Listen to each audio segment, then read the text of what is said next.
The call came on a Wednesday evening at 6:44, 6 days after I had buried my father. I was sitting in the kitchen of the house I grew up in. My mother was in the living room, watching something she was not really watching. The house still had the specific stillness that houses get in the days after a funeral. Not empty, but changed. Like the air itself has understood that something permanent happened and has not yet decided how to resume being ordinary. My phone showed a number I recognized, not a number I expected. It was my mother-in-law. Her name is Dorothy. She was 67 years old, a woman who had spent her entire adult life in a suburb of Atlanta and who had raised 3 children with a specific combination of warmth and discipline that I had always respected, even in the years when the relationship between her household and mine had become complicated. She and I had never been close in the way of people who seek each other out, but we had always been decent to each other in the way of people who share a mutual love and are willing to be careful for the sake of that shared thing. She had never called me directly, not once in 11 years. I answered. She said, "Gregory, I need you to listen to me. I am going to tell you some things that are going to be hard to hear, and I need you to hear them before you make any decisions about what happens next in your marriage." I said, "Dorothy, what is this about?" She said, "I found something at the reunion, something that has been sitting in me for 6 days and that I cannot carry any further without telling you. Because what your wife asked you to do last week about the funeral, that was the last thing in a long line of things, and I need you to understand what the line is." I said nothing. She said, "Are you sitting down?" I said, "Yes." She said, "Good, because this is going to take a while. I want you to understand what it feels like to sit in your childhood kitchen 6 days after your father's burial and hear your wife's mother say those words. Your father is 6 days in the ground. The grief has not settled yet. It is still moving through you the way grief moves in the early days, in waves rather than continuously, catching you at random moments. The smell of his coat still in the closet. The specific way the driveway looks without his car in it. The particular silence of a house that has been a house for 40 years and is now something slightly different. You are sitting in that kitchen, and your wife's mother is telling you that she has something to say about your marriage that she has been carrying for 6 days. I held the phone. I listened. And over the course of the next 40 minutes, the woman who had raised my wife told me the full shape of what had been happening inside my marriage for longer than I had understood. She told me about the reunion. She told me about the man who had been there. She told me about the conversation she had overheard on the second evening. And she told me about the plan, the specific, detailed, timeline-bearing plan that my wife had been building for 8 months while I was present in our shared life, going to work and coming home and eating dinner and sleeping in the same bed and believing, with the ordinary faith of a man who trusts his marriage, that the person across from him was still in the marriage in the same way he was. She was not. She had not been for 8 months, and the family reunion was not the occasion for celebrating the family. It was the occasion for announcing the next chapter, the chapter that did not include me. This is that story. What happened to my family didn't make headlines. It never does. But that doesn't mean it shouldn't be heard. Subscribe. We tell the stories that don't. My name is Gregory. I grew up in Macon, Georgia. My father was a high school history teacher for 31 years at the same school where he had himself been a student. He taught in the same building, in a room whose windows faced the same courtyard they had faced when he was 16 years old. And he found something in that continuity, in the specific return of a man who had learned in a place and came back to teach in it, that I did not fully understand until I was an adult looking back at it. He believed in the long view. That was the word for what he had.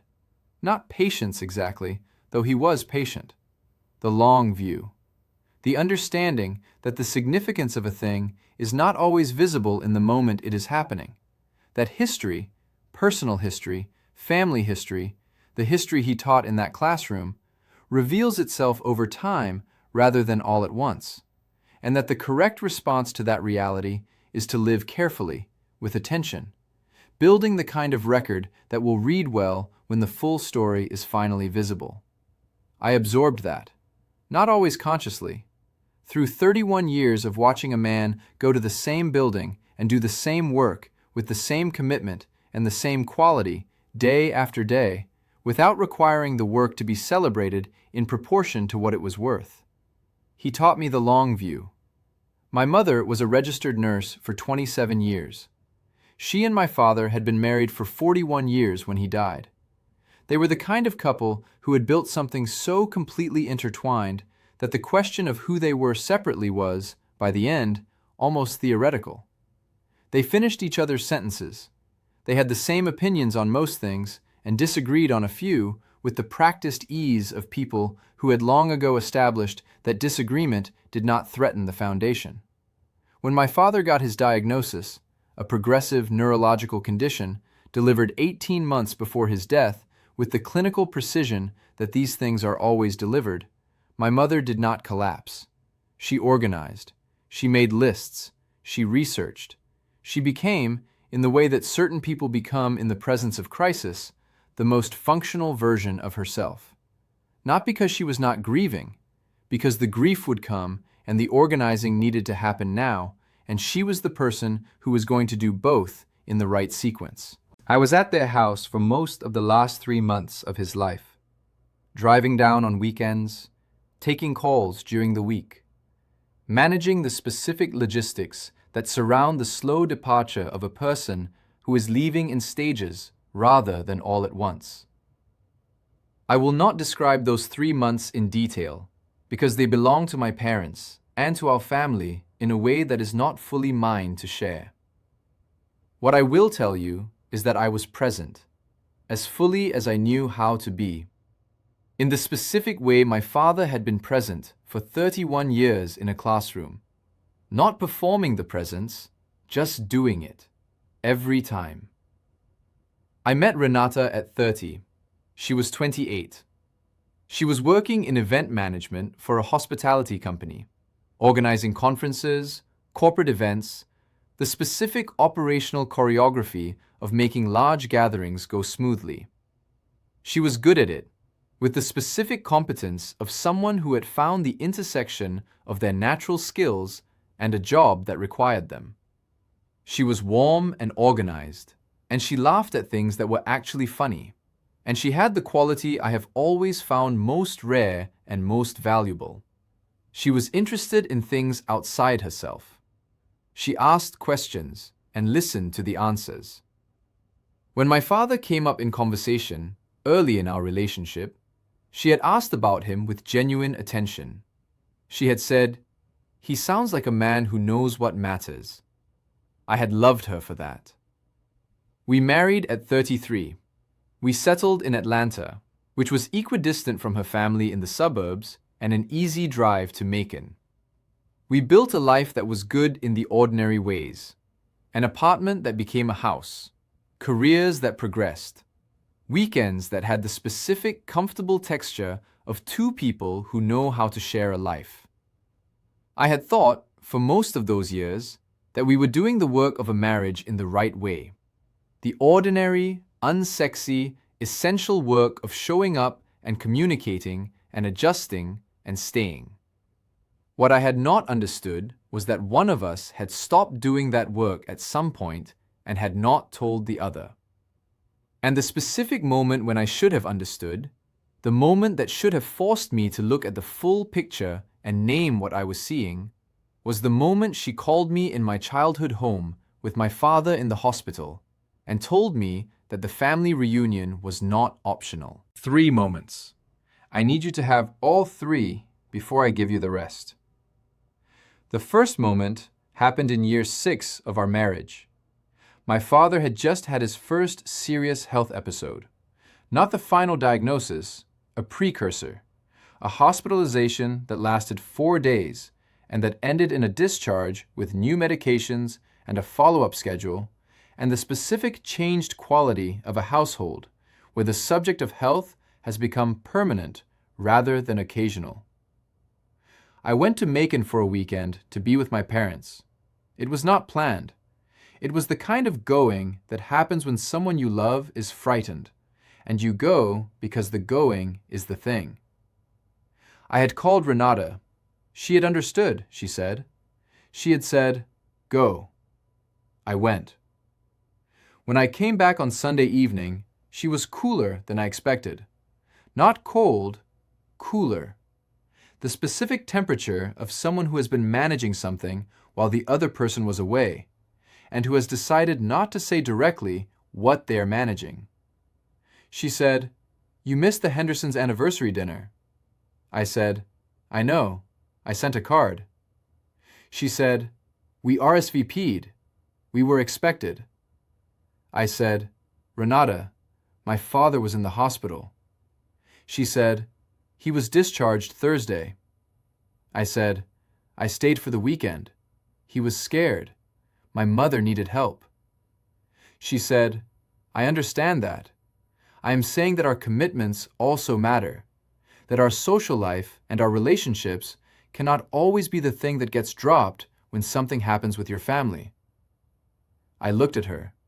I said, "You are telling me I should have come back for a dinner party?"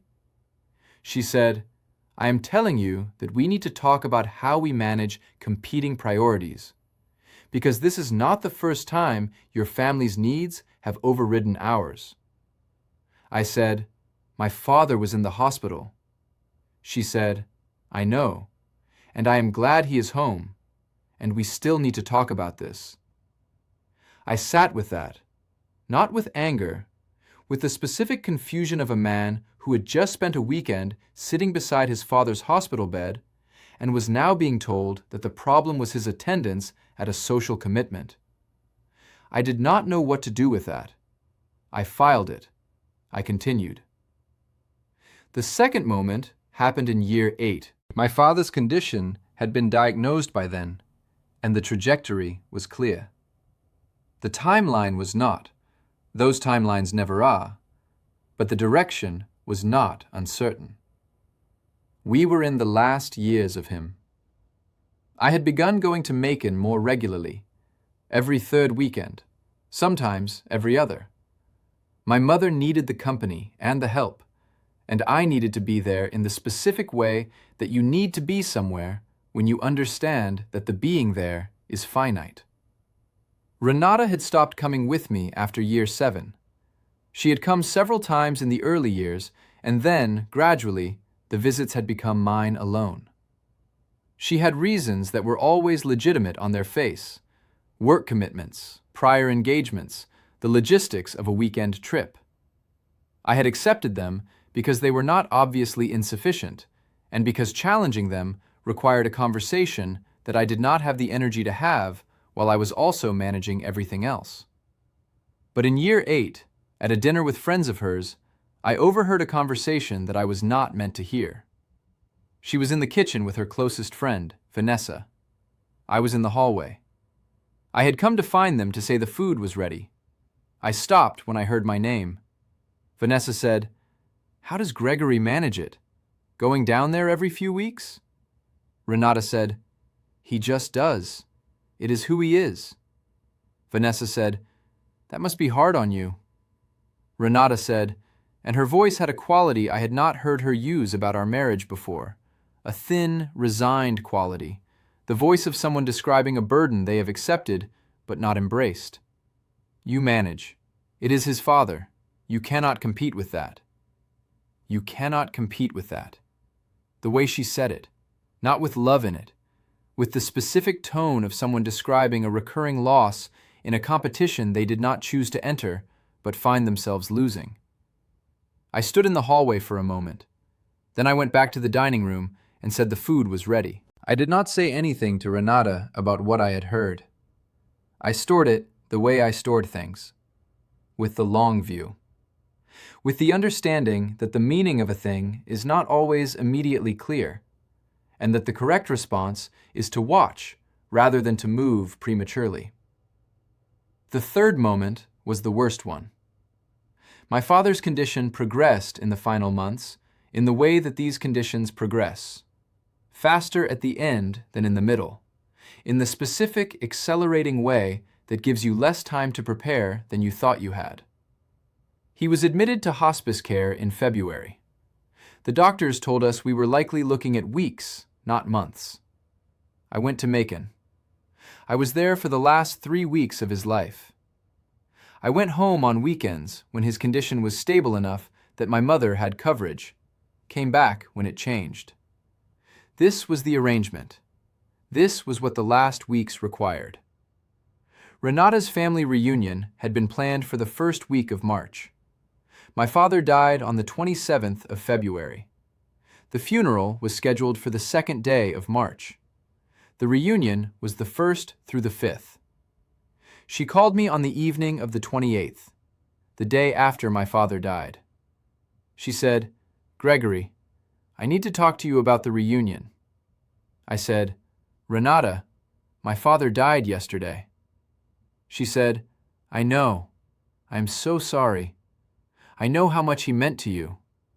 A pause. "But the reunion has been planned for 8 months. My entire family is going to be there. The tickets are bought. The hotel is booked. I said, "Renata." She said, "I know how this sounds. I do. But the funeral, when is the service?" I said, "March 2nd. She said, "The reunion starts the 1st. Gregory, I need you to hear me. You could fly back for the service and then come to the reunion. A lot of the family is going to be there. They want to support you in their way. And the reunion this is important to my family. My grandmother is going to be there, and she is not well, and this may be the last time everyone is together." I spent years thinking no one would believe this story. Turns out, the right people always find it. If you're one of them, subscribe. There are more stories exactly like mine. I held the phone. I thought about my father. About 31 years of history lessons in the same classroom. About the long view. About the 41 years he and my mother had built. I said, "I am not going to skip my father's funeral for a family reunion." She said, "I am not asking you to skip it. I am asking you to..." I said, "You are asking me to leave my mother 3 days after her husband of 41 years died so I can attend a family gathering that was scheduled without regard for what my family would be going through. I am not going to do that." She was quiet for a long moment. Then she said, "You always choose them." I said, "Renata, he died yesterday." She said, and the words had an edge in them that I had not heard before. Not hurt, not grief, something colder and more decided. "I know when he died. I am telling you that there is a pattern. And the pattern is that your family will always come first. And I am telling you that I cannot keep being in second place to..." I said, "I am going to hang up now. My mother needs me." I hung up. I sat in the chair beside my father's bed. The bed where he had been, that was now changed and empty in the specific way of a bed that has just become a bed again after being something else. And I held my phone and I thought about what she had said. You always choose them. Said to a man whose father had been dead for 31 hours. That was the third moment. The one that told me everything the other two had been building toward. The one that made the shape visible. And then I went to see my mother. And I helped with the preparations. And on March 2nd, I stood at my father's graveside with my mother's hand in mine, and I said goodbye to a man who had taught me the long view. And I did not go to the reunion. Renata went to the reunion without me. She left on March 1st. She texted me from the airport. It said, "I hope you find some peace. I will be back on the 5th. We should talk when I return." I read it. I was at my parents' house. My mother was in the kitchen making something she did not need to make, the way people make things in the days after a funeral, because the activity is the only structure available. I put the phone in my pocket. I did not respond. There are things that do not deserve a response in the immediate aftermath of having happened. Not because they are not significant, because the response requires a quality of presence that is not available when you are sitting in a grief-altered house 6 days after a burial. The response I would have given in those days would not have been the right one. It would have been the raw one, the one that came from the place where the grief and the anger had pooled together and were indistinguishable from each other. I stayed in Macon. I helped my mother. I went through my father's study on the 3rd day, a task she had asked me to help with, the specific, intimate labor of going through a dead person's papers and objects and deciding what each thing is now that the person is not there to determine its purpose. I found things in that study that I will keep for the rest of my life. A folder with every birthday card my sister and I had ever given him. Every one. From the crayon-printed ones from when we were small to the purchased cards from adulthood. Kept in a manila folder with our names written on the front in his handwriting. A notebook with 30 years of classroom notes, lesson plans, the specific architecture of how he had decided to teach the same material over and over, changed each year in response to the students who arrived, adapted, made new. A letter he had started writing and never finished, addressed to me. I will not tell you what was in the letter. Some things belong only to the people they are for. But I will tell you that reading it produced the most complete grief of those days. Not the grief of loss, which I had been carrying since the diagnosis, but the specific grief of love received, of being seen by a person who no longer has the words to say anything more. I was sitting at my father's desk on the 6th day when my phone rang. Dorothy. You know what she said. I told you at the beginning. I will tell you now what it meant. She had been at the reunion when my wife arrived.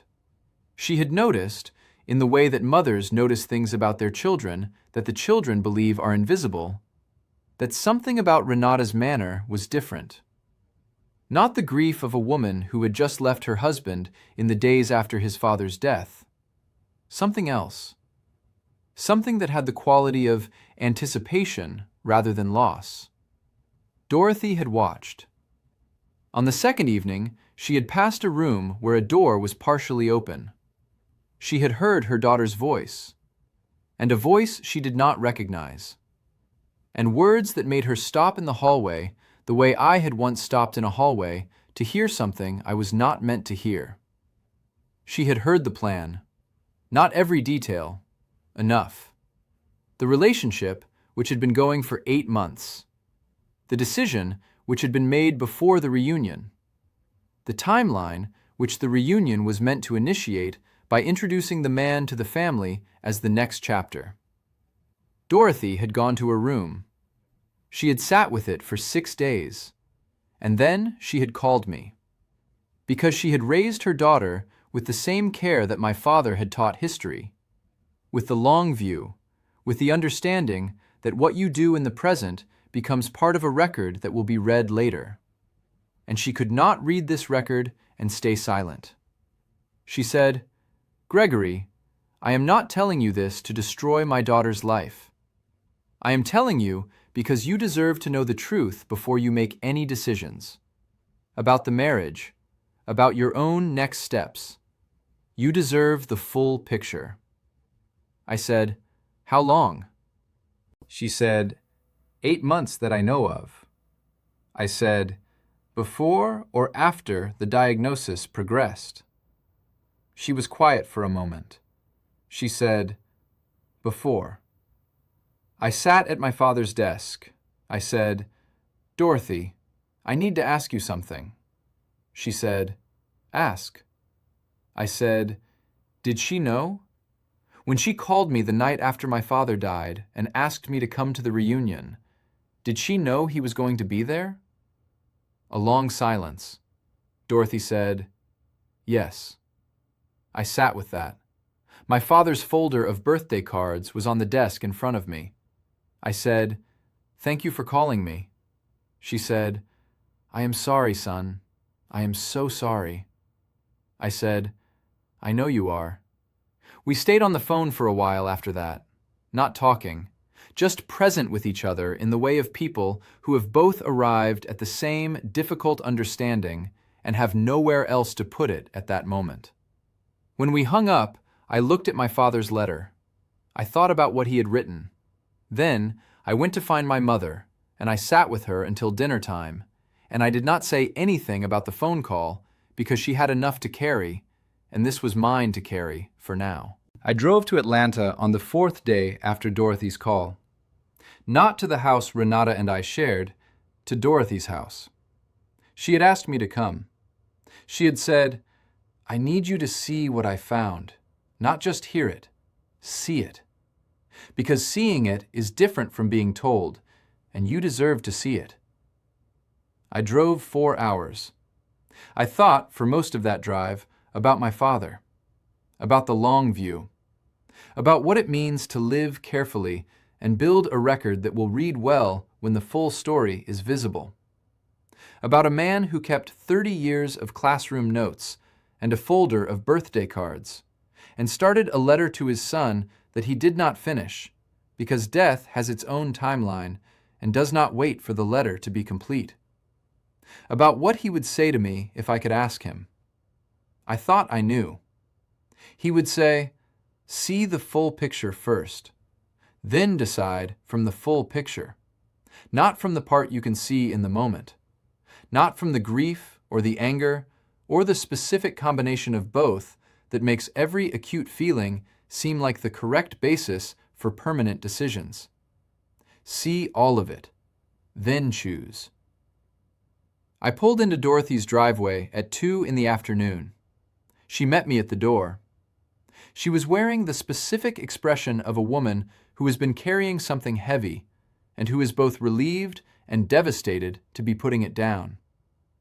She held my hands for a moment, the way older women hold the hands of young people when they are sorry for something they cannot fix. Then she brought me inside. We sat at her kitchen table, just the two of us. The house had the specific quality of a house where someone lives alone who keeps it carefully. Clean, considered, the objects placed with the attention of a person for whom the arrangement of a space means something. She made coffee. She brought out a folder. She said, "I want to be clear about something before I show you this. I did not go through my daughter's things deliberately. What I am going to show you, I came across. Some of it she left in the room she was using, which I was preparing for another guest the morning after she and the others left. The rest I heard." I said, "I understand." She placed the folder on the table between us. The folder contained 4 items. A printed itinerary for the reunion that had the man's name listed as Renata's guest for 3 of the 5 days.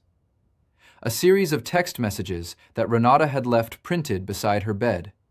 Printed, as if for reference, the way people print things they need to consult. The messages were between her and a man whose name I had not heard before that week, and whose messages described, with the specific detail of someone who has been told a plan and is confirming his role in it, what the reunion was supposed to accomplish. What she had told him about the marriage. What she had told him about the timeline. A handwritten note in Renata's writing. Not a letter, notes. The kind you make when you are working through a sequence of events. The sequence described was the dissolution of the marriage. the dates, the steps, the who to call and when, and a photograph of Renata and the man at the reunion on the second evening, in a photograph taken by someone else and printed. I do not know why, I do not know the sequence, but there it was, my wife, in a photograph, with a man I had never met. At a family gathering she had asked me to attend while my father was being prepared for burial. I sat with those 4 things on the table in front of me for a long time. Dorothy did not say anything. She understood that the silence needed its time.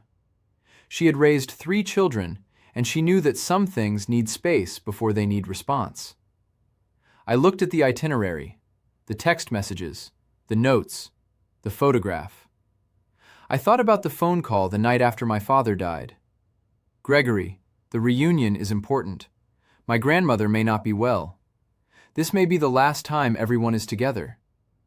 Not about the grandmother, about the introduction, about the plan that was already in motion when she called me from wherever she was to tell me that my father's funeral and her family reunion were somehow a question of competing priorities.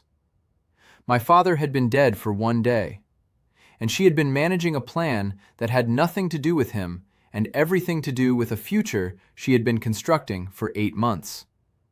I said to Dorothy, she was going to introduce him at the reunion. Dorothy said, yes. I said, to the family. Dorothy said, to everyone. She had told him, from the messages, she had told him that the marriage was functionally over and that the reunion was the occasion to begin the new chapter publicly. I said, while I was in Macon. Dorothy said, yes. I said, she called me the day after my father died and asked me to come so I would be present for the introduction. Dorothy looked at her coffee. She said, I believe that is what the messages suggest, that she wanted you there, that the plan was for you to witness it. I sat with that. I thought about what it would have looked like if I had gone, if I had listened to her call that night and let the grief override the clarity and driven to the airport and flown to the reunion because she had said the grandmother was not well and this might be the last time. I would have walked into a room where a man was being introduced to the family as the next chapter. 1 day after burying my father. She had wanted me in that room. Not out of cruelty. I want to try to understand it in its full human dimension, not just its most damning one. Out of the specific psychology of a person who needs the old chapter to close publicly in order for the new one to feel real.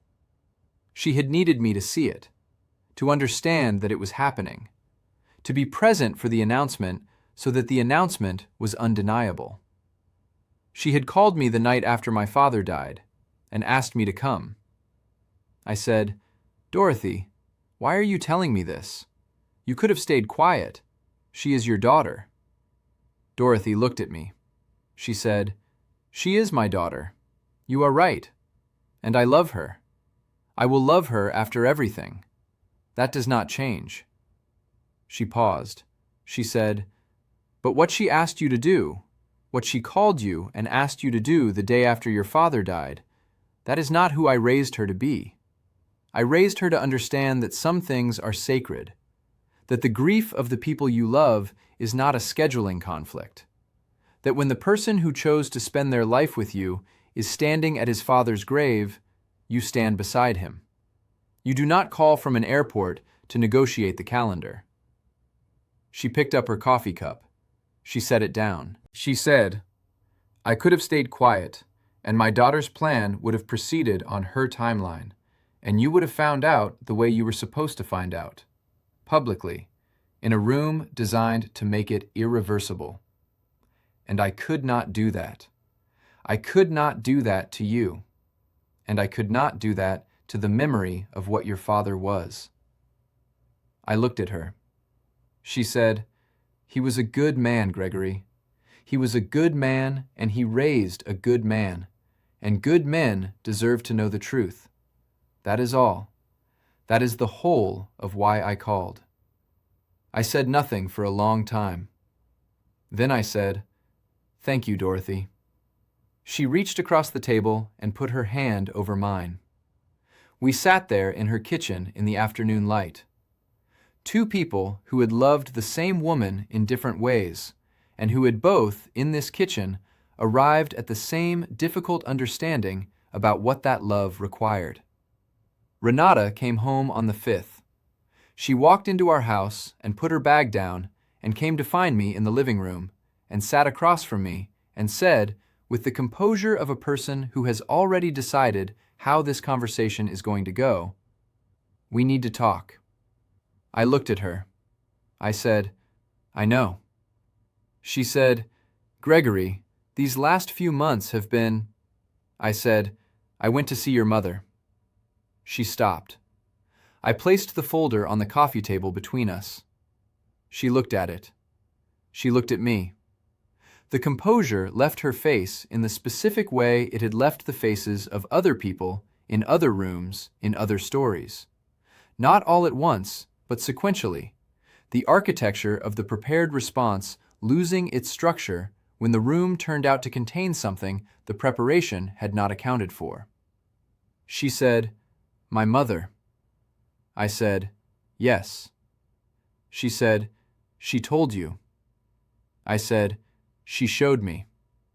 She looked at the folder. She did not reach for it. The room was very quiet. Outside, a car passed on the street. The refrigerator made its small sound. The ordinary world continuing in its ordinary way around the specific, contained silence of two people and a folder, and 11 years of marriage arriving at a terminal point. She said, "I was going to tell you." I said, "I know." She said, I needed the reunion to—" I said, "I know what you needed the reunion to do, Renata." She looked at me. Something in her face that was not the composure and was not the management. Something older and less certain. She said, "Are you angry?" I thought about it. I said, "I am going to tell you something true. I am less angry than I expected to be. I think because the anger would require me to be surprised, and I am not as surprised as I should be." She said, "What does that mean?" I said, "It means I have been watching the pattern for a long time, and I did not name it when I should have named it. The Hendersons' dinner, the Macon weekends, what you said the night after my father died. The pattern was there. I chose not to see it." She was quiet. I said, "He was a good man, Renata. My father was a good man, and he died, and I buried him, and you called me from an airport and asked me to leave my mother so I could be present for the announcement of the next chapter of your life. That is what I am going to carry. Not the 8 months, not the folder, that phone call." She did not defend it. She looked at her hands. She said, "I am sorry, Gregory." I said, "I know." I picked up the folder. I stood up. I said, "My attorney will be in touch." I walked out. What she said to her mother that evening, the conversation in Dorothy's kitchen that lasted until midnight, that Dorothy described to me weeks later in careful, measured terms, that is a story for another day. I still think about whether I did the right thing. Maybe you do too after watching this. That question, the next story answers it differently than you'd expect. My father taught history for 31 years. He believed, and he said this more than once, in the specific way of a teacher who has found the thing he most needs his students to understand. He believed that history is not primarily about what happened. It is about what the full record, read carefully and completely, reveals about the people who made it. Anyone can read a single event and reach a conclusion. The dinner party, the missed weekend, the phone call the night after the death. Any one of those events in isolation is explicable, forgivable. a data point that can be contextualized into something manageable. But the full record tells a different story. The full record, the pattern, the sequence, the accumulation of moments that individually seem small and collectively tell you exactly who someone is and what they value and what they are willing to do. The full record is the truth. Not the convenient truth, the complete one. I had been reading isolated events for years, accepting the contextualizations, explaining each one away on its own terms. Not because I was naive, because I had chosen, in the way that people who love someone choose, to read the best available interpretation of each event rather than the full pattern of all of them. Dorothy read the full pattern, and she picked up the phone. I want to tell you something about Dorothy's phone call. It was, in the most important sense, an act of love. Not for me specifically, though she loved me in the way of a mother-in-law who has watched a man be a good husband and a good son, and has felt the specific respect that earns. But for the idea that people deserve the truth. That grief does not make you eligible to be manipulated. That the man who just buried his father and is sitting in his childhood home with his mother deserves to know the full picture before his life is rearranged around him. She could have stayed quiet. The quiet would have been easier. The quiet would have protected her relationship with her daughter through the transition. The quiet would have let the plan proceed on the timeline that had been constructed. But quiet, in the face of what she had seen, would have been a form of participation. She did not participate. You probably know what I mean when I talk about the people in your life who choose to tell you the truth when the truth is inconvenient for them. Not comfortable truth, the truth that is hard to deliver, that costs the person delivering it something, that requires them to step outside their own interests and their own comfort and their own relationships to hand you what you need to know. Those people are rare. My mother is one of them. She told me hard things throughout my childhood because she believed I needed them, and because the alternative, letting me proceed in comfortable ignorance, would have been a failure of her specific kind of love. Not the tender kind, the honest kind. The kind that says, I love you enough to tell you the thing that is going to hurt, because hurting now is better than the damage that comes from not knowing. Dorothy is one of them. She called me at 6:44 on a Wednesday evening and said, I am going to tell you some things that are going to be hard to hear. And she told me. Because she could not read what she had read and stay silent. Because her daughter's plan, whatever it was built on, had been built on the foundation of a man's father dying, and that foundation was something she could not allow to hold without saying so. And my father was one of them. The letter I found in his study, the one I will not describe in full, was the honest kind of love, the kind that says, here is what I see when I look at you. Here is what I need you to know before I am not available to say it. Here is the truth, written down, because truth deserves to be written. I have been thinking about what comes next, not with grief, though the grief is real and will be for a long time, with the long view, the way my father would have approached it. Not the immediate picture, the full record. What does the complete story, read carefully and honestly, tell me about where I am and what is actually available from here? The marriage is ending. That is simply true. 11 years of a marriage ending is not a small thing. It is the specific, complicated loss of a shared structure, the dinners and the habits and the shorthand, and the particular way two people who have spent a decade together know how to move around each other. That structure was real. It deserves to be mourned honestly. I am doing that. I am letting the mourning be what it is. I am not rushing past it to the next thing or converting it into something more manageable. I am sitting with it the way my father sat with everything, with patience and attention and the understanding that what you feel in the present is going to look different when you have more of the record to read. My mother is in Macon. I go every other week. She is doing the specific work of learning how to be the person she is when the person she built herself around is not there. That work is hard, and she is doing it with the same organization and courage she has always brought to hard things. Dorothy called me last month. Not about anything specific. She called to see how I was doing. We talked for 45 minutes about my father, mostly. About the things she had known about him over the years. About the stories Renata had told her about him in the early years of the marriage, when the telling had been generous and warm. About the man he was. She said, he would have handled this with grace. I said, he would have had the full picture before he moved. She said, yes, he would have. I said, he taught me that. She said, I know, it shows. If this story felt familiar, if someone you loved has asked you to make a choice that no person should be asked to make, subscribe.